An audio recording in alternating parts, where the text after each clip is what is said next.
Welcome back to AFL Supercoach. Absolutely terrible start to round 6. Last night was that footy training, about to get out in the car park, and decided to check who was going to be the sub. I thought Bevo, he couldn't do it, surely, after the bullshit he caused last week. But I guess Bevo's the kind of guy that would want to stick it up everyone for criticising him. So yeah, saw the news that Sanders was the sub, and to be honest, I had no time, so I panicked and I traded him out for Will Graham. So I don't know if I did the right thing or not.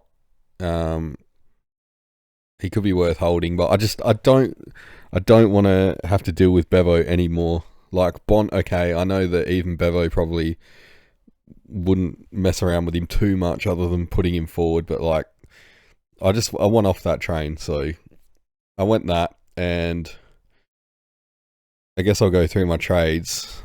Now these are pending, obviously, because it's still only Friday night and we know how it goes, but I got rid of, obviously, Sanders for Graham, and then I've also wanted to bring in Hayden Young. Now, it's a bit odd for me because I traded him out, I think, after round 2. So normally I wouldn't bring a player back in, but I first want to put my hand up and say I made a mistake on that one, and probably Nick Martin too. So Howes has gone out for Young. Now I wasn't exactly sold on getting rid of Howes, but I just think, yeah, Young's got West Coast this week. He should go big. Howes isn't playing. I don't know how much more money Howes will make anyway. I know that there's injuries in the Melbourne backline, but there's no guarantee that Howes is going to get the job and be that attacking type player. So I think I'll back in what I know here and go with probability. And Young, I think, will be top 6 to 8 from here.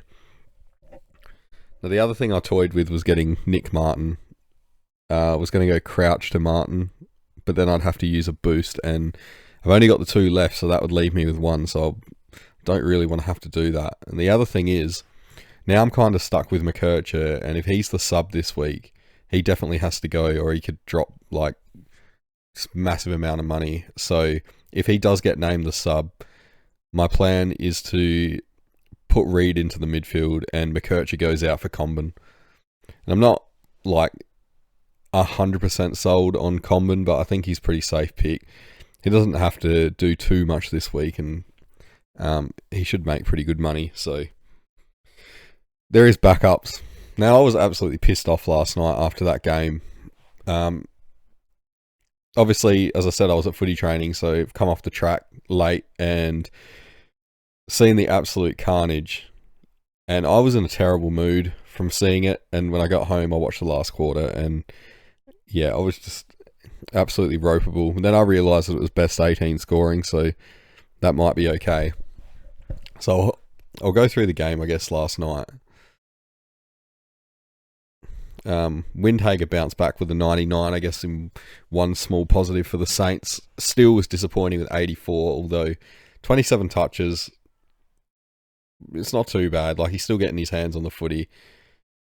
I guess with the way he's been scoring, he was due for one eventually. Bit of a down game, that's fine.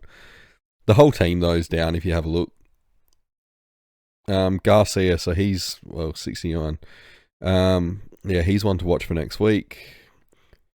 Was good to see Nas down because I don't own him.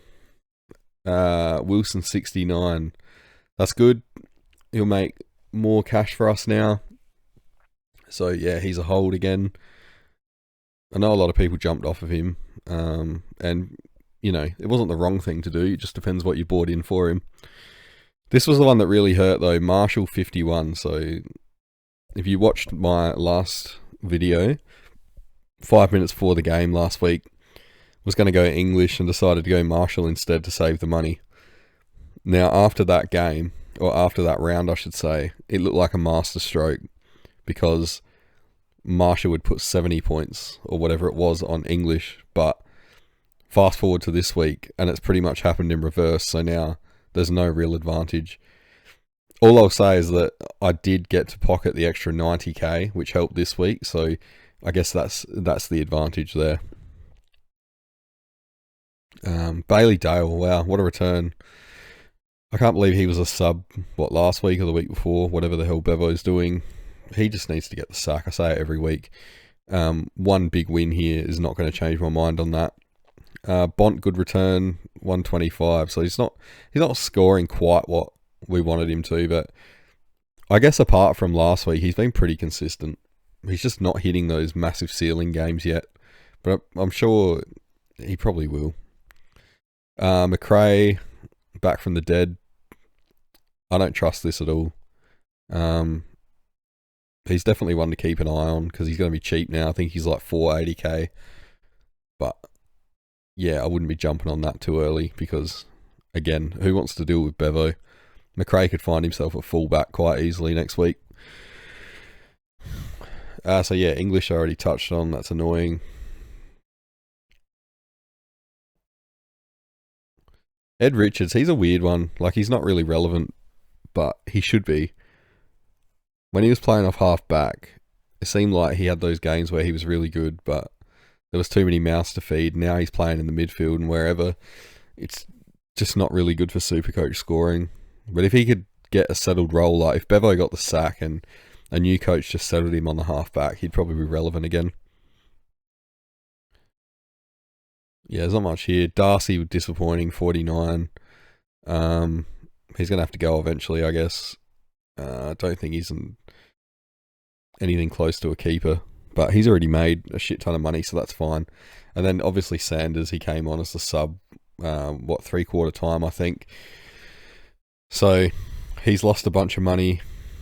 Well, not a bunch, it's not too much, but I'm assuming that his break-even's going to be quite large now, so I'm not too worried that he had to go, or that I panicked and got rid of him. I know a lot of other people were holding him and got rid of McKercher instead. But yeah, at the time, I panicked. So there's a lesson in that. Never panic. That's the problem, though, with all these rolling lockouts and the Thursday night games, and we don't get to see the Sunday teams, and then we got to worry about subs and shit. Every week I can't do my trades with any confidence because it always feels like we're waiting to see something else. We're always waiting on more information.